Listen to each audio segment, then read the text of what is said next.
Le fait de dépendre de donations privées nous permet vraiment de garantir une indépendance par rapport à tout agenda politique et puis une neutralité qui sont un peu les piliers de notre action.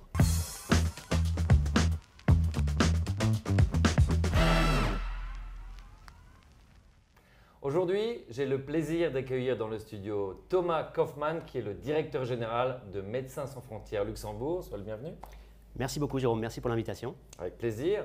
Donc, on va déjà peut-être commencer par découvrir avec toi Médecins sans frontières. Est-ce que tu peux présenter l'association en quelques mots? Tout à fait. MSF, Médecins sans frontières, c'est une association qui a été fondée en 1971 en France, qui a essaimé depuis et qui est devenue depuis lors une des plus grandes ONG au monde d'aide médicale d'urgence. Donc nous faisons tout ce qui est situation d'urgence dans le monde. Nous apportons en fait un soutien médical. D'accord, donc c'est plutôt dans des contextes de catastrophes, de conflits? Oui, c'est effectivement des contextes de catastrophes naturelles, de conflits, d'épidémies médicales, donc tout ce qui en fait provoque des besoins médicaux d'urgence et d'importance. Fort, rapide, avec un pouvoir de projection. Absolument. Très bien, alors j'imagine qu'il y a beaucoup de défis. Est-ce que tu pourrais nous présenter les principaux défis auxquels l'association est confrontée aujourd'hui? Un des principaux défis, en fait, c'est le financement de notre association, parce que nous avons besoin effectivement de moyens pour pouvoir se projeter, comme tu l'as dit, sur tous les terrains du monde où nous travaillons. Le financement, c'est un financement privé à plus de 99%, étant donné qu'en 2016, lors d'un deal européen aux frontières de l'Union européenne, nous avons dit nous sommes en désaccord avec cette politique et donc nous nous sommes en fait désengagés de la réception de fonds publics depuis. Donc ça, c'est un grand défi. Alors financement, mais soutien aussi, ce que tu fais également aujourd'hui. Merci pour cette possibilité de présenter MSF. Donc voilà déjà un premier défi. Donc pour nous donner un peu des idées, aujourd'hui votre budget de fonctionnement au Luxembourg sur un an, c'est combien? Alors aujourd'hui, on collecte des fonds. Notre budget de fonctionnement, en fait, c'est à peu près 1 million d'euros. On collecte en fait 8 millions d'euros. Sur ce budget de fonctionnement, nous avons une unité de recherche opérationnelle à Luxembourg.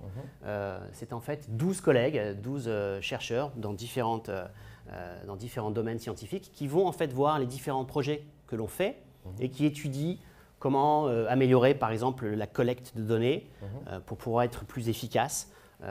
Comment, s'il y a un problème sur le terrain, de faire un peu de recherche à ce niveau-là. D'accord.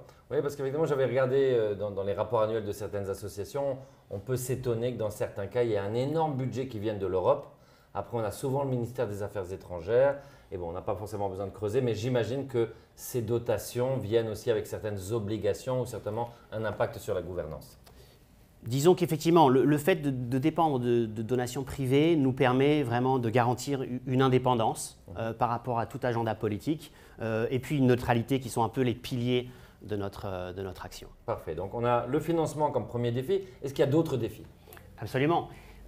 Actuellement, il y a le réchauffement climatique qui, lui, entraîne des situations en fait, de type de nature catastrophique, des mouvements de population, des réfugiés climatiques, comme on les appelle actuellement. Il y a des épidémies qui se développent du fait du réchauffement climatique. Certains insectes, par exemple, survivent justement l'hiver, par exemple, et puis peuvent continuer à développer, à être des vecteurs de maladies. Donc là aussi, nous devons travailler là-dessus. Et puis, il y a tout ce qui est catastrophe naturelle, dont on note quand même une certaine augmentation par rapport à ce réchauffement climatique. Oui, c'est vrai qu'on a l'impression que ça se répète de plus en plus vite. Je crois que pour moi, indépendamment des catastrophes, je crois que ce qui est le plus choquant, c'est quand on va à Chamonix sur le glacier.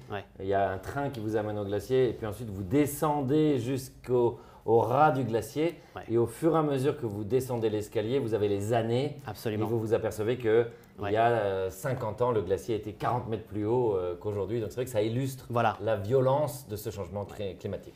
Et pour revenir à cette très bonne image, on voit que les escaliers en fait, sont ajoutés de plus en plus vite. C'est vrai. Donc tu vois une augmentation, tu vois l'escalier 1980, 1990, et puis tout d'un coup ça s'accélère. C'est vrai. Et effectivement, c'est effectivement une très belle, malheureusement une image choc, mais qui montre un peu cette envergure du réchauffement. Parfait. Donc on a le financement, comme on l'a dit, tout ce qui est naturel. Et puis, on voit évidemment tous les jours Gaza, on voit l'Ukraine, on voit des conflits en Afrique.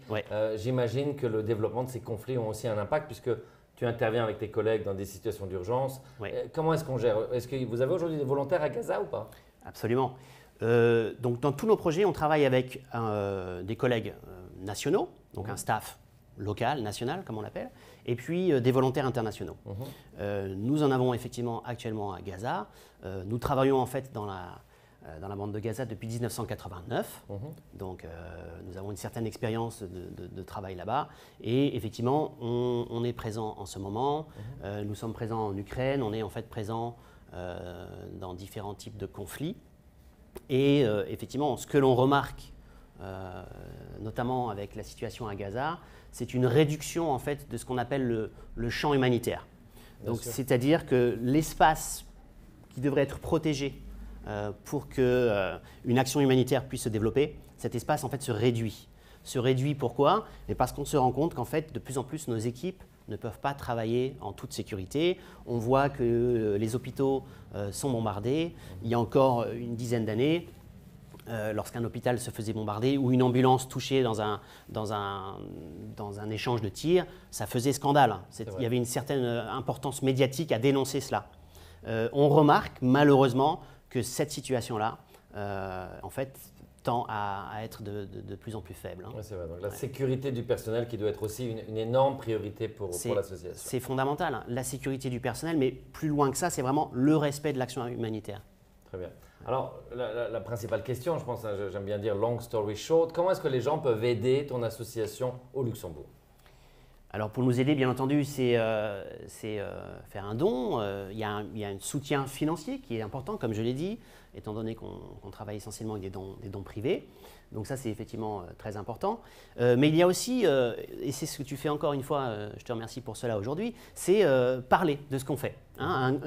Un des grands piliers de MSF, c'est le témoignage. À la fois, on aide médicalement, mais on témoigne aussi de là où on travaille et de ce que l'on fait. Et puis, lorsque des médias, lorsque des personnes influentes de communication nous aident en fait justement à partager notre message comme tu le fais aujourd'hui, c'est un soutien. Donc cela aussi, j'invite toutes les personnes qui nous écoutent à venir nous voir ce que l'on fait, pour savoir aussi où va l'argent. Nous sommes en toute transparence, bien entendu, mais aussi pour savoir ce que l'on fait et puis pour devenir elles-mêmes des personnes ambassadrices de MSF. Donc il y a aussi cela, il y a aussi discuter aussi de quand je dis une réduction du champ humanitaire, qu'est-ce que ça veut dire concrètement?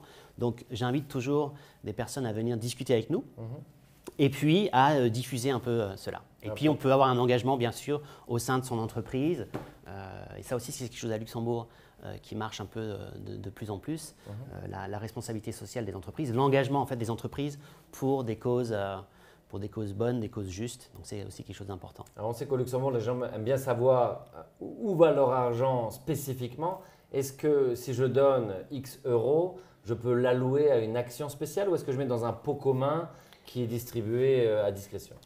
Les deux sont possibles, mais pour qu'on puisse avoir une flexibilité, une rapidité dans l'action, on essaie toujours d'expliquer à nos donateurs, faites-nous confiance, donnez-nous pour ce que tu as appelé le pot commun. Et nous ferons l'allocation.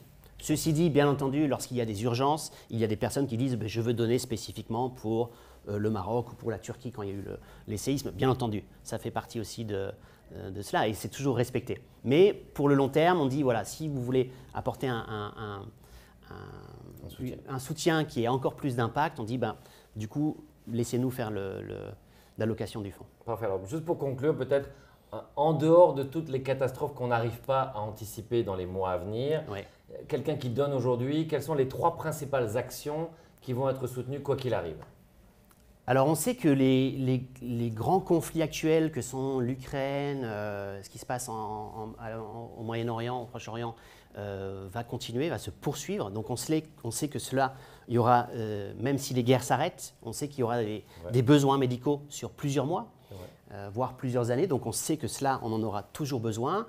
Une autre grande action qui est la nôtre, c'est aussi les crises oubliées. Ce qu'on appelle les crises oubliées, c'est-à-dire il y a dans le monde des maladies qu'on ne connaît plus ici dans nos pays développés, dans nos pays riches, mais qui continuent à tuer en Afrique ou ailleurs, ou dans des pays en voie de développement.